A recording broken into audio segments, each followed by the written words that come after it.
Donc en général, que recherche un investisseur? On veut gagner de l'argent en sécurisant ses avoirs.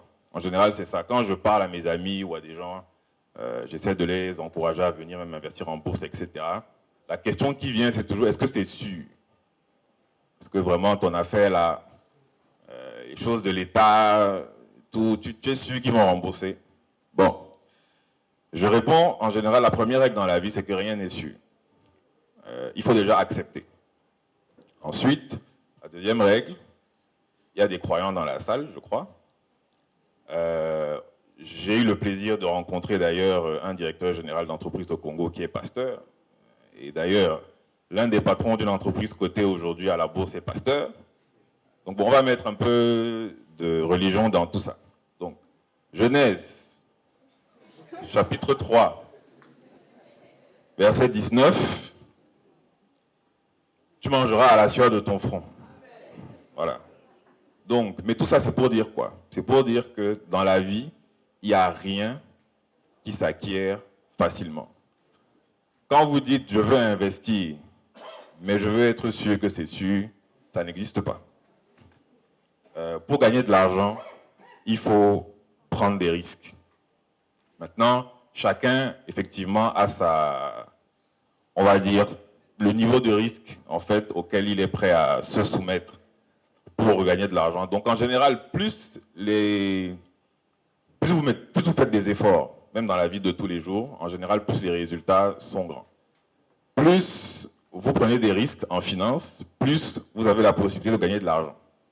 Donc, quand on vous dit, j'ai un produit qui vous rapporte 30%, mais c'est sûr, il n'y a pas de risque, ça n'existe pas. Le produit qui rapporte 2%, il va être effectivement pas risqué.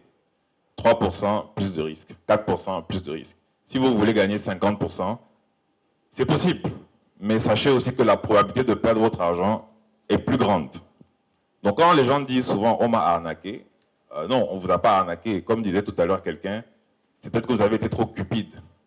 Donc quand vous souscrivez à un produit, ben, sachez que voilà, il y a le risque qui va avec.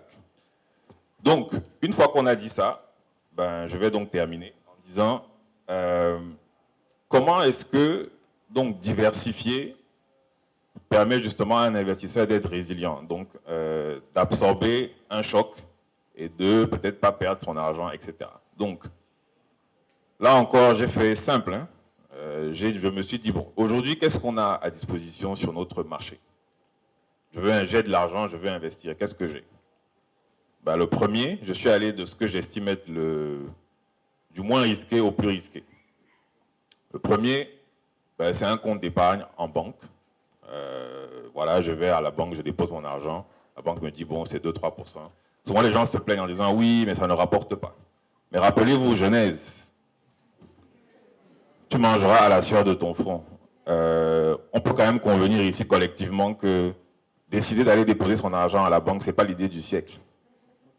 Donc, n'espérez pas qu'en mettant votre argent à la banque, vous allez gagner de l'argent. En fait, vous allez avoir du 10%, du 15%. Si une banque vous promet ça, c'est que peut-être elle a des problèmes et que justement, elle a tellement besoin d'attirer de l'argent que voilà, elle vous promet ce niveau de rendement. Donc, le premier, c'est le compte d'épargne.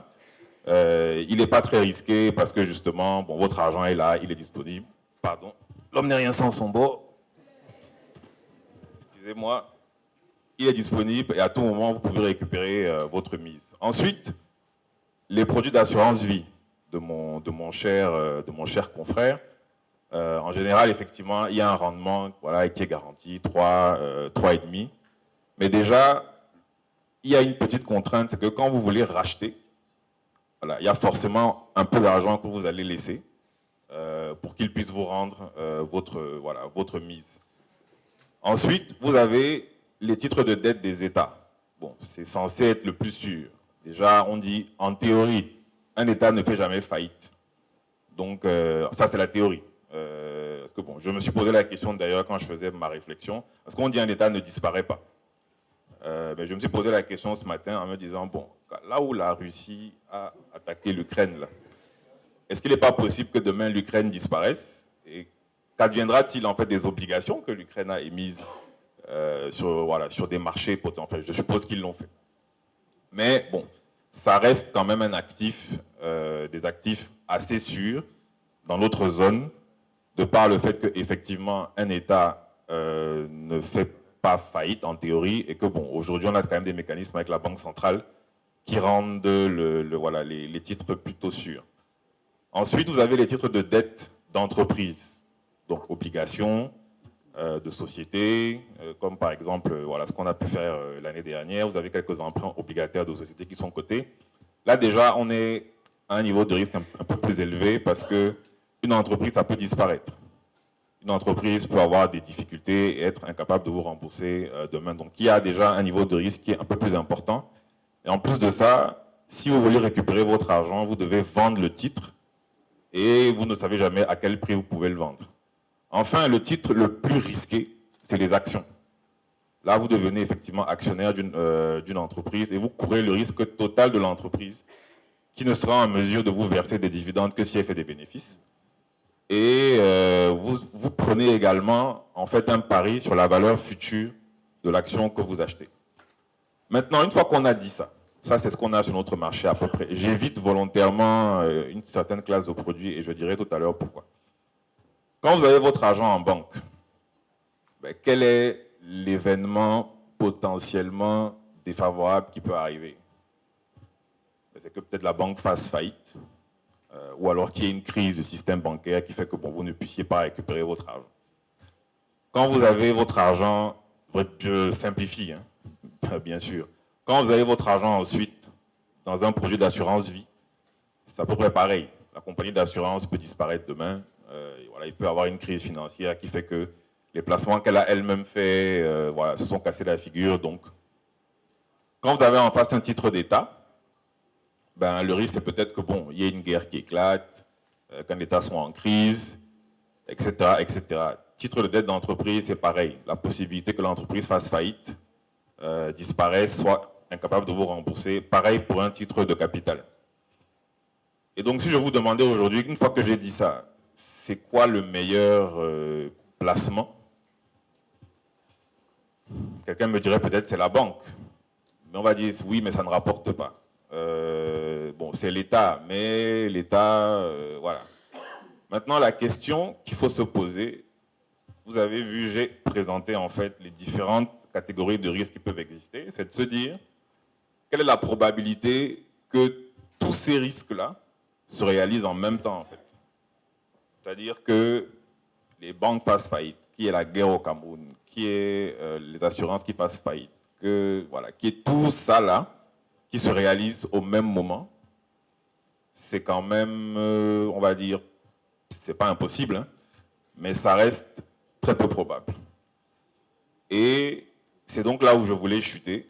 En fait, un portefeuille résilient, c'est un portefeuille justement, comme on l'a dit, qui est capable d'absorber les chocs et grâce auquel vous serez potentiellement plus riche demain.